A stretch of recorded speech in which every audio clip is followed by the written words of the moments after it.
बात करो दीपिका पादुकोण और रणवीर सिंह कंट्रोवर्सी की। काफी हद तक यह कंट्रोवर्सी स्क्रिप्टेड लग रही है और इसके मैं कई सारे रीजन दे सकता हूँ। लेकिन सबसे पहले बात करूँ, इस कंट्रोवर्सी को इतना सपोर्ट इसलिए मिला क्योंकि जिस तरह फीमेल डोमेस्टिक वायलेंस यानी औरतों के ऊपर जिस तरह डोमेस्टिक वायलेंस होता है या फिर औरतों के लिए जितनी बात की जाती है उतनी मर्दों के लिए नहीं की जाती, इसके वजह से ये कंट्रोवर्सी को आप कह सकते हो एक हाइप अप मिला या फिर ट्रेंडिंग में आ गई।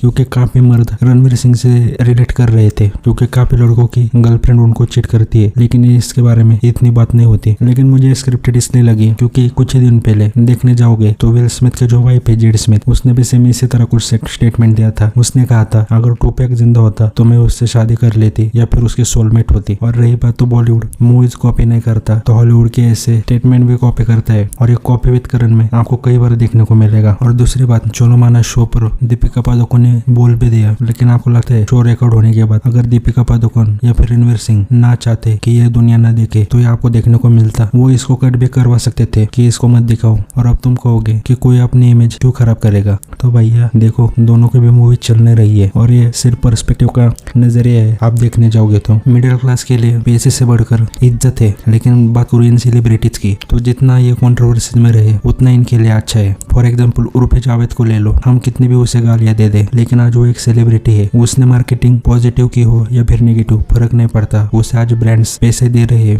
ऐड करने के लिए। तो उसी तरह ठीक इन सेलिब्रिटीज को इतना फर्क नहीं पड़ता होगा। हो सकता है वो स्क्रिप्टेड भी ना हो यानी फिक्स भी ना हो या फिर उनको पता ना हो कि लोग इसे इतना पकड़ कर रखेंगे। लेकिन मैं इन पीआर एजेंसीज को बहुत अच्छी तरह से जानता हूँ सेलिब्रिटीज की, और इन पीआर एजेंसीज का काम ही है लोगों को ट्रिगर कराओ किसी न किसी तरीके से, और जो भी सेलिब्रिटीज के लिए काम कर रहे हैं उसको चर्चा में रखो, उसकी सिर्फ बात होनी चाहिए। यही इन पीआर टीम्स का काम होता है। और फिर एक बार सोचो कि इनकी इतनी बड़ी टीम होती है जो लिटरली ध्यान रखती है कि कौन से क्वेश्चन इनसे पूछे जाए, और जो भी इन्हें कुछ गलत लगता है वो इंटरव्यू में से ये काट भी देते हैं या फिर कई बार इंटरव्यूअर को बोल भी देते हैं कि ये सवाल मत पूछना। लेकिन करण जौहर है तो हो सकता है करण जौहर ने लिबर्टी ली हो, लेकिन मुझे काफी हद तक ये स्क्रिप्टेड लगा। हो भी सकता है नहीं हो, लेकिन at the end of the day मैंने जितने मेम्स है एंजॉय किए। आपको कौन लगता है कौन सही है या फिर गलत, वो कमेंट कर जरूर बताना। और ये शो स्क्रिप्टेड है या नहीं वो भी जरूर बताना, आपको ऐसा लग रहा है कि नहीं।